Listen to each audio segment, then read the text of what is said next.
So the more I use my 3D printer, the more I realize how useful it is. And what you see here mostly is just stuff I printed for fun. These clamps and mounts and arms for GoPro equipment has been really handy. But I found that my 3D printer is going to have a greater purpose in life here soon.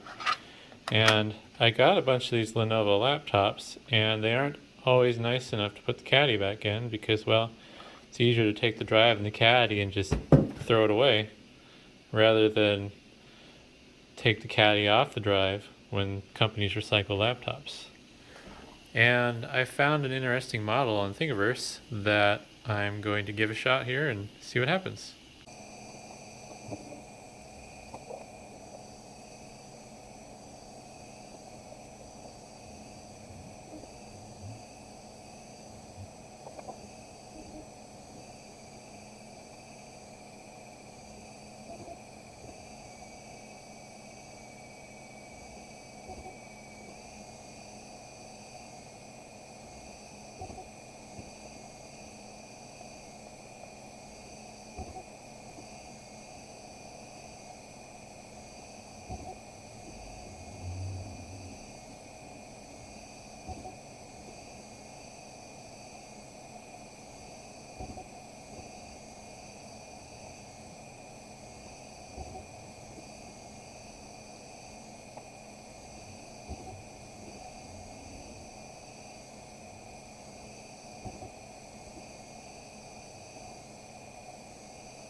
So about 45 minutes later, my print is done, as you've seen in the time lapse, and here it is. I did have to do a little bit of cleanup because I didn't print supports and it made a bit of a mess there, which there's still a little bit of a mess. But I gotta say, I am really impressed. Um, Whoever designed this print, well, I shouldn't say whoever. There's a link in the description that'll take it to who actually designed it. But to the person that designed this print, it's not, perfect, but my goodness. It's pretty darn close, and it works fantastic. I'm really blown away on this.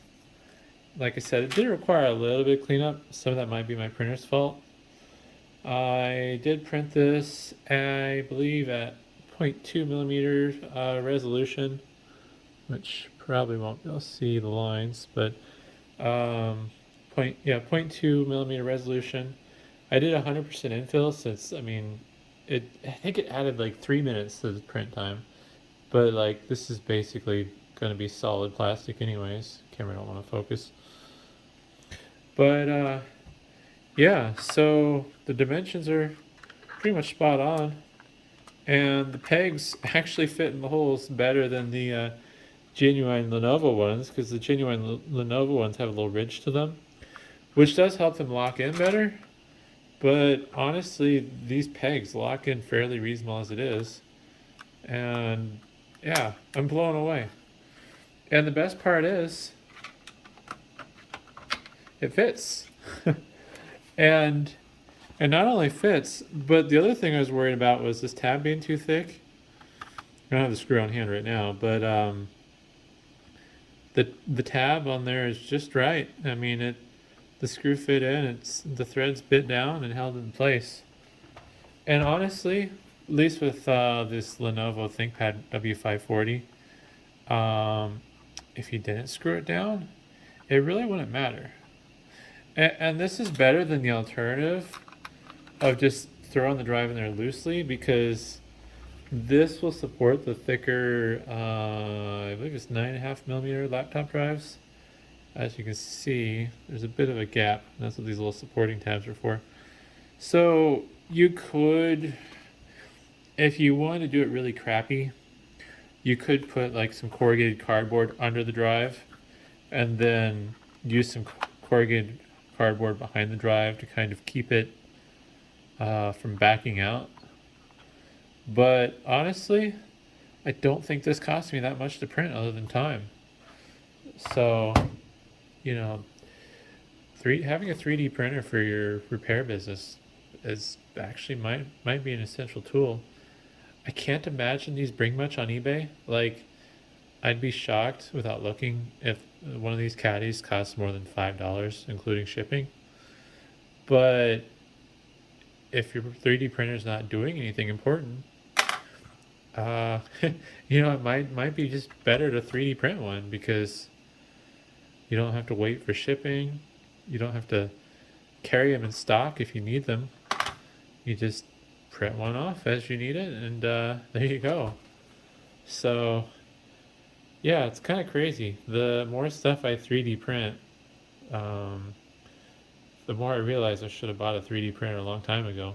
Although, I will admit, the older ones probably aren't as easy to work with as the one I'm using now. So, there is that, but there's definitely a good argument for buying a 3D printer if you repair computers or really anything else.